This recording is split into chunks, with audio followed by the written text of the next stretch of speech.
How's it going? Today I'm talking about you're doing all of the right things, but why does your knee still hurt and when can you get back to running? This is Running to the Castle, a podcast for injury-prone Run Disney runners on a journey to running magical miles. Join me, Dr. Allie, as I share the secrets I've gathered as a runner, doctor of physical therapy, and coach. You'll learn the exact ways I get my clients to the castle strong without feeling broken or held together with KT tape as they cross the finish line. Okay, so I know that there are so many things to do to keep your knees healthy so that you can keep running, training for your Run Disney races, and just overall feel good. So what happens when you're already doing all of the things or trying all of the recommendations that other people are doing and recommending, and it's not working for you?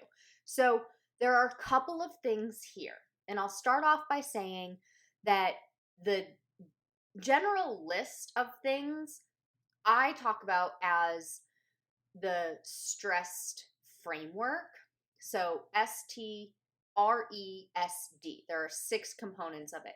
It makes up the strength training you're doing, the run training you're doing, the recovery you're doing, the equipment you're using, the stretches you're doing, and your diet, nutrition, fueling. But D worked nicely in that. It's not active diet like trying to lose weight as in diet. Yes, diet can mean many different things. Moving on. So those 6 components are what I look at when I'm talking to somebody who has knee pain. And we go through the list. What are you doing at each of those different steps, at each of those different parts of the whole?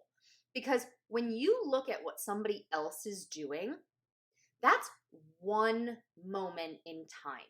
It's what it's most likely what they recently did, and they attribute that to being why they are having success now. But we don't know what they did 2 weeks ago, 6 weeks ago, 6 months ago, 2 years ago. We don't know what they were doing. We also don't know their background. Have they had all of the medical history, stress history that you have?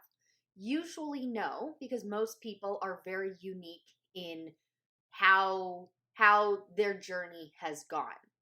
So if Susie Q down the street recommends that you should be doing strength training like squats, lunges, working on your glutes, and you've done that for the past 2 or 3 months because you knew it wouldn't take just a week, but now your knee still hurts, well, the strength training didn't work, but it worked for Susie Q. Or maybe somebody else says, well, you need to stretch out your quads and your hip flexors. So then you go and work on stretching your quad and your hip flexors, and your knee pain isn't better. And you did it for a good length of time, but it's not better. What gives? Well, we don't know what Susie Q down the street is also doing for her recovery, or how she's fueling, or what different equipment, or I also lump in like massage therapy between equipment and recovery, because massage therapy, there's a person behind that. Are they any good at what they do? I hope so, but who knows? Maybe they typically work with pregnant women, and now you are a runner who's asking for a sports massage, and they don't normally do that. They might be very good at working with a pregnant woman, helping them feel better in their body as they go through pregnancy, but they might not know how to actually do a sports massage. We don't know. We have to take information and recommendations that we get on the internet with a grain of salt. We also need to be asking more questions. So I look at it as a whole formula. Strength and training on the left-hand side of the formula equals the recovery, the equipment, the stretching, and the diet on the other side of the equation. And we need that equation to be balanced at all times. If it's not, we are going to run into problems. So if your strength and training are going up, well, everything else on the other side needs to go up too. You need to recover more differently. You need to be making sure that the quality of equipment you're using matches with how much your strength and running. You need to make sure you're stretching to an equal amount or to an equal amount of what you're doing for your strength and your training. And you need to make sure that you're fueling the right amount to match up with the strength and the training. If you are adding more miles running 20-mile long runs because you're training for goofy or dopey, but you're not fueling for those long runs, well, this is way down here. The equation is not balanced. You need both sides to be balanced. You need to make however much you are adding stress to your body, the things that take away the stress on the other side of the equation need to be balanced out.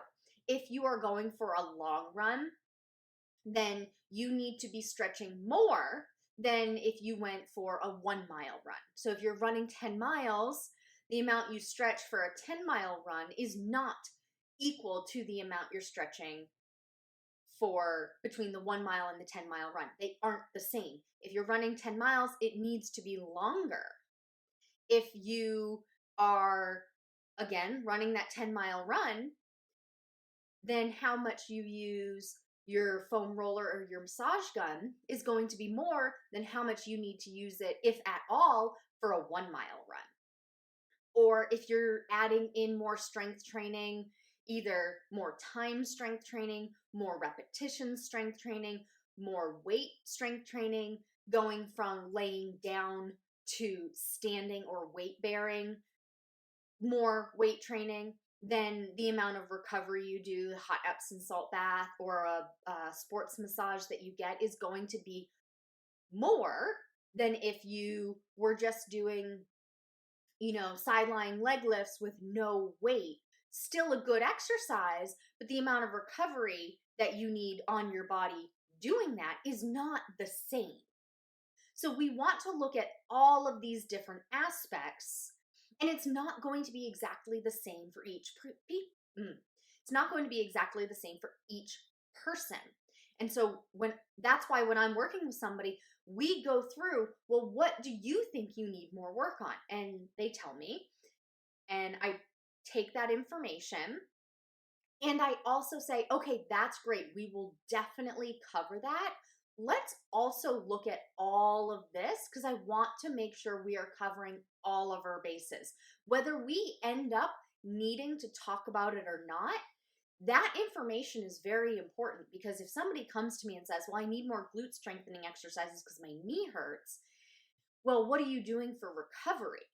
And turns out they've never tried icing, never tried heat, never tried a hot Epsom salt bath, never tried an ice bath if that could work for them. Never even tried anti-inflammatory medications. Now, I can't prescribe and tell somebody, yes, take it. I can tell them how it works. And if your doctor has ever said, yes, take this type of medication, it's safe for you, then use that information as you will. But that's one way to handle pain.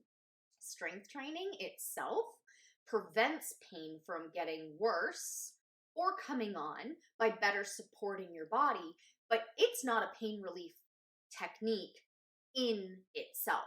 So I could give somebody just all of the glute strength exercises. If they say I need glute strength exercises that are not squats and lunges, I have a whole, probably hundreds of those types of exercises to give them.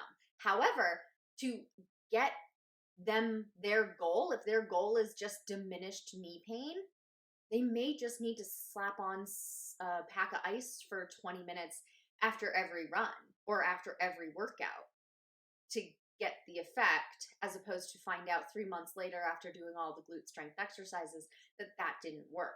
So we need to look at it as a whole and make sure that both sides of that equation are adding up and are equal and moving in the right direction as the amount of strength and training go up, that everything else is going up as well. As always, thanks so much for listening. That's all for now. Talk to you soon.